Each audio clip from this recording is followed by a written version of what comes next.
Hello, tu viens d'arriver en Allemagne et tu ne sais pas quelles sont les toutes premières démarches à faire. Alors ne panique pas, tu es sur la bonne chaîne.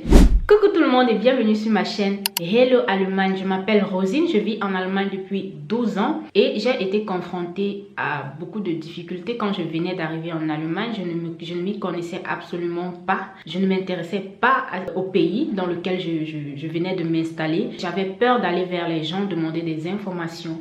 Et je ne veux pas que ça t'arrive. Je sais qu'il y a des gens qui arrivent ici en Allemagne et ils se retrouvent seuls. Ce n'est pas tout le monde qui a une famille en Allemagne. Ce n'est pas tout le monde qui a quelqu'un qui puisse lui dire « va faire ça, va faire ça ». Donc, tu es sur la bonne route, tu es sur la bonne chaîne.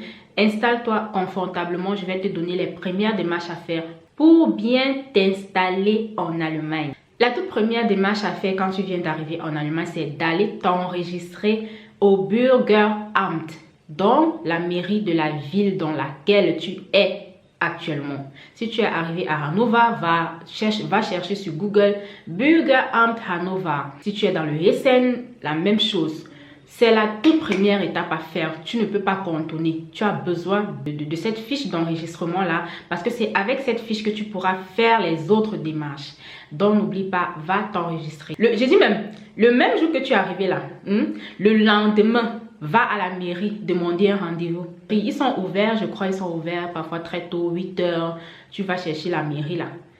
Tu vas chercher où est la mairie, elle est située. Je crois que tu auras besoin de ton passeport et de ton contrat de bail. Tu auras besoin de ces deux documents pour t'enregistrer. Et ça sera bon pour toi.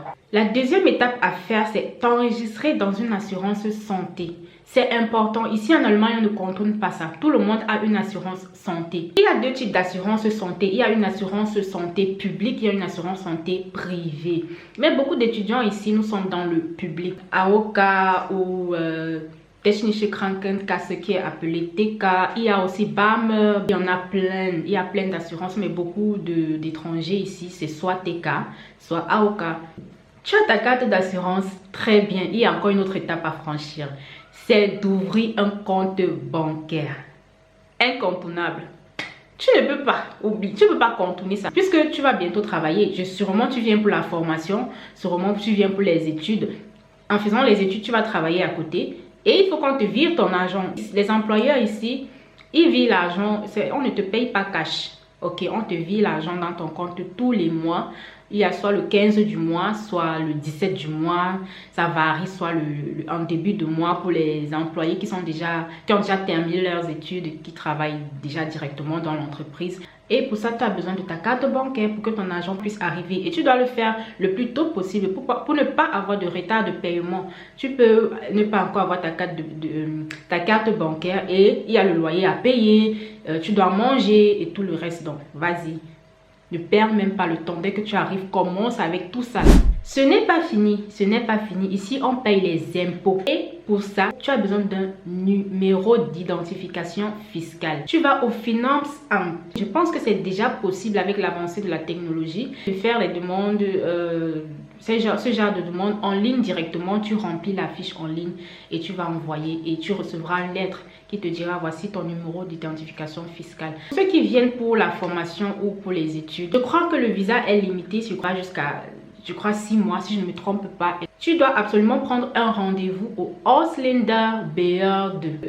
C'est un nom qui va bientôt te hanter. Mais calme-toi, ne stresse pas si tu es dans les règles. Nous sommes tous passés par là. Si tu ne sais pas, le Ausländerbehörde, c'est le service des étrangers. Il y a tous les étrangers qui y vont pour leurs papiers. S'ils ont un problème avec leurs papiers, pour prolonger leurs papiers, pour faire des demandes et tout le reste là. C'est au Ausländerbehörde. C'est quand tu es allemand que tu n'as plus affaire au Ausländerbehörde parce que tu n'es plus étranger, tu es désormais allemand. Tout ce que j'ai cité, c'est vraiment les démarches les plus essentielles à faire. C'est incontournable. Maintenant, pour le reste, tu peux te reposer après avoir fait tout ce que j'ai cité au début. Tu peux te reposer maintenant et réfléchir maintenant qu'est-ce qu'il y a d'autre à faire. Le reste, c'est par exemple acheter une carte SIM allemande. Voilà. On ne va plus te joindre avec ton numéro du pays. Il te faut une nouvelle puce. Tu commandes ta puce. Ça peut prendre le temps que ça veut. Mais c'est là. Peut-être la personne qui t'a fait venir a déjà même commandé ta puce depuis avant que tu n'arrives. Ça ne prend même pas le temps. Tu peux aller directement chez Saturn. il y a chez O2 là, ils sont là, ils ont leur magasin là, ils sont là. Tu vas directement au magasin, on va te donner ta puce là sur place, d'accord? Il faut aussi penser à ce qu'on appelle ici en allemand le Rundfunkbeitrag. Mais c'est ça, ce sont des trucs qui vont venir après. Ça, c'est que tu vas recevoir la lettre du Rundfunkbeitrag quand tu seras déjà enregistré à la mairie. En fait, c'est une redevance de la télévision allemande ou de la radio. Tout le monde paye. Pour 3 mois, 55 €. Maintenant, si tu vis dans une WG, WG par exemple, c'est la colocation. C'est ça ici en Allemagne, on appelle WG. Si vous êtes 3, vous allez prendre les 55 € et diviser par 3 personnes. Chacun va verser son montant à la personne qui vire. Donc, tu vas donner, s'il y a une personne qui est arrivée dans la WG avant vous, c'est cette personne sûrement qui a le numéro pour la redevance. Il y a un numéro qu'on demande là que tu dois remplir. Tu vas donc t'entendre avec les autres habitants de la WG et vous allez payer ensemble les 55 € et quelques centimes près. Tu ne payes pas seul si tu vis dans la WG, d'accord? Tu ne payes pas ça seul. Sauf si tu as un appartement à toi tout seul. Alors, tu vas payer 55 € pour 3 mois.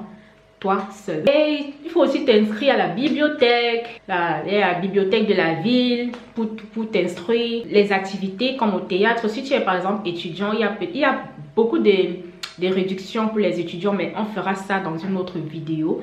Je suis chrétienne et je ne peux pas manquer de te dire de chercher une église de ta ville pour continuer de louer le Seigneur. Vivre en Allemagne, dans ce pays, sans la présence de Dieu, c'est, je ne sais pas, mais pour moi, là, tu ne peux pas, hein? Tu ne peux pas parce que tu vas te perdre, tu vas t'égarer, tu vas perdre tes repères. Donc cherche une église et continue dans ta foi chrétienne, continue de prier Dieu. Et ici on paye les impôts sur l'église, hein? Oui, on paye les impôts sur l'église. Si je ne veux pas payer les impôts sur l'église, en allant au Ausländerbehörde, demander un rendez-vous pour prolonger ton visa, il y a une fiche qu'on demande de remplir. On demande de remplir tes données et tout ça. Et sur la fiche, on demande ta confession. Est-ce que tu es catholique? Est-ce que tu es protestant?